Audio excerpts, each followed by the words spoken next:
Hello and welcome to today's daily news report where I cover all the biggest stories affecting your life and your money.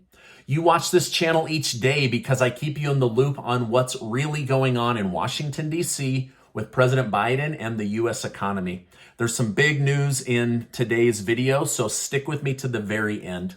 The midterm elections are now only 2 months away. Republicans are scrambling as Democrats continue to gain traction in new polling data. 538 has now given Democrats a 66% chance of winning the Senate and Republicans a 78% chance of winning in the House. So basically, the Democrats might continue to control the Senate while Republicans take over the House of Representatives. Now, this is a big shock because Republicans have believed that there was this big red wave coming, but now it looks like it might be a smaller red wave in the House and no red wave at all in the Senate, but more data will be coming out as we get closer. The Biden administration has done a great job of making people forget about the struggles of the pandemic, the high inflation, the gas prices by shifting focus over to student loan forgiveness, abortion issues, and climate change. Democrats have also bonded together to shift the blame for inflation onto oil companies. In fact, Lieutenant Governor John Fetterman, who's running for Senate in Pennsylvania, said it's gross and deeply unpatriotic for the big corporations to be rolling around in cash while charging us record high prices for gas and groceries. So Democrats are doubling down that inflation is not their fault, but it is corporate greed and Vladimir Putin, while Republicans say it's all of the out of control spending from the Trump administration, but also with the Biden administration, and that they will do their best to rein that in. While Democrat leaders are trying to dodge the blame, one of America's most popular men, Joe Rogan, is holding them accountable. On a recent podcast, Rogan attacked the way Democrats have handled the pandemic. He cited instances where businesses, especially restaurants, were forced to basically close up and not able to do business as they weren't deemed necessary. Rogan said, although he does not like Donald Trump, he plans to tell his voters to vote Republican in the upcoming election, and he would love to see Governor Ron DeSantis of Florida run for president in 2024. Former President Donald Trump remains in the spotlight as the investigation into his classified documents continues. If you don't know already, they released a partially redacted affidavit, which didn't really give good reasoning behind the probable cause theory for raiding the Mar-a-Lago compound. While some could argue the affidavit showed that Trump portrayed himself in a better light and the Department of Justice had reason to go in, others say it did just the opposite. It showed that they were very much grasping for straws, and that's why they had such a broad, painting of what they might find within the Mar-a-Lago compound. Now, multiple elements have been established when it comes to showing probable cause. Trump is in possession of documents. Again, this will come down to, did he have a right as a former president to declassify and take those with him? Now, while the legal territory gets a little dicey, at least it does show that Trump may have an argument when it comes to having an illegal search on his private property. However, as of right now, a Florida judge is leaning towards having a special master step in and review all of the documents, but they need to find somebody who has high enough security clearance to be able to review everything before that gets going. However, just this morning, according to the Daily Mail, the FBI and the Department of Justice didn't wait for more instructions from a federal judge or a special master over the case. They said that they've already reviewed all of the documents, even though they didn't have the security clearance to review them, and they could now be in trouble unless these classified documents really were declassified. So this story continues to wind and unwind itself about every 24 hours. as we figure out what's really going on. However, the lead editor for the New York Times is openly calling for Trump to be indicted and thrown in jail for the rest of his life. Regarding the student loan debt forgiveness situation, lawsuits are flying around like crazy now. Some analysts are saying the president's authority to forgive student loan debt is in question, and that this will most likely go through the court system and go to the Supreme Court before $1 is released to the public. Now, a year ago, House Speaker Nancy Pelosi said in an interview that the President of the United States does not have the authority to forgive student loan debt. Only Congress can do that. So even if the Supreme Court kicks this out, it could go to Congress. And if Congress is dominated by the Democrat Party, they may be able to push it forward, but they are basically running out of time for using the special voting procedure to do something without Republican support. So we'll see where this ends up going. However, there was also several articles today showing that even if the student loan debt does go out, in some states, people could pay as high as $1,100 in taxes because this forgiveness will be seen as income to your family. So basically an additional $10,000 to $20,000 of income, which could push you into a different tax bracket. Now, I find it kind of funny that it seems like whatever the government gives, they end up taking it back, right? Like, here's Social Security, but we have the right to tax up to 85% of that. Here's a stimulus check. Now everything's more expensive. Here's the child tax credit monthly checks. Oh, you're in a higher tax bracket. We need all of that and more to come back to the government. So what they give, they seem to take back in some other fashion. Now, here's a big warning, not one so big that I want to scare you, but it's my job to bring you the truth on what's going on. So I appreciate your trust in that.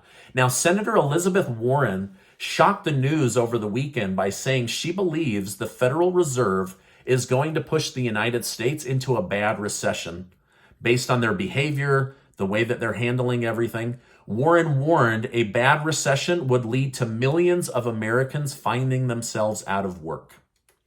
That's not good, right? I know also a lot of you have IRAs and 401ks that are in the market that have taken big hits and then a small bump. And now some are saying we might see another big drop. So I'm going to be bringing on more money videos to help you through that. I do not want you losing more than you have to in your 401k, but this is a big warning that the Federal Reserve is having a major impact on the U.S. economy. Now, here's some information from the Federal Reserve themselves. According to the Federal Reserve Bank, it needs to put Americans and businesses through pain in order to save them from a lot of pain.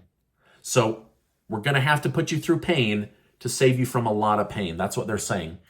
Now, maybe this Federal Reserve Bank should quit giving money to Congress for all of their pet projects and then allowing them to send it off to every country and not benefit our own people. So, like, they've been really fiscally irresponsible with just allowing Congress, Republican and Democrat controlled, to just spend willy-nilly however they want. It always comes back on the shoulders of the American taxpayer. And this is exactly what we're going through right now. So their behavior, they are trying to save us from ending up in another recession, Great Recession or Great Depression.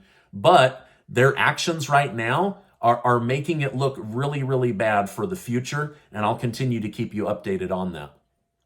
Now, after Nancy Pelosi's visit to Taiwan caused a panic, Republican Senator Marsha Blackburn took a trip to meet with the president of Taiwan. While this event was much lower in profile, China did respond by sending in fighter jets. But Blackburn stated, "I will not kowtow to the Chinese Communist Party. I will continue to stand with Taiwanese people and their right to freedom and democracy. Xi Jinping does not scare me." Now, over the weekend, I spoke with a Border Patrol agent in Southern California. He told me the border situation is much worse than anyone could ever imagine. He said the media is doing an excellent job of covering up just how bad the disaster really is. There was an article in the Daily Mail over the weekend of where about 5 million people have come into the country and the cities they're hanging out in and what's going on with those, little pockets of economy, crime, sucking up government resources. It was a really interesting article, but that continues to be a major issue as we head into the midterm elections. Also, over the weekend, it was revealed that the Ford Foundation, Ford Motor Company, has spent over $114 million supporting illegal immigration, sanctuary cities, and mass migration, all as they cut jobs in the United States and send them south to Mexico.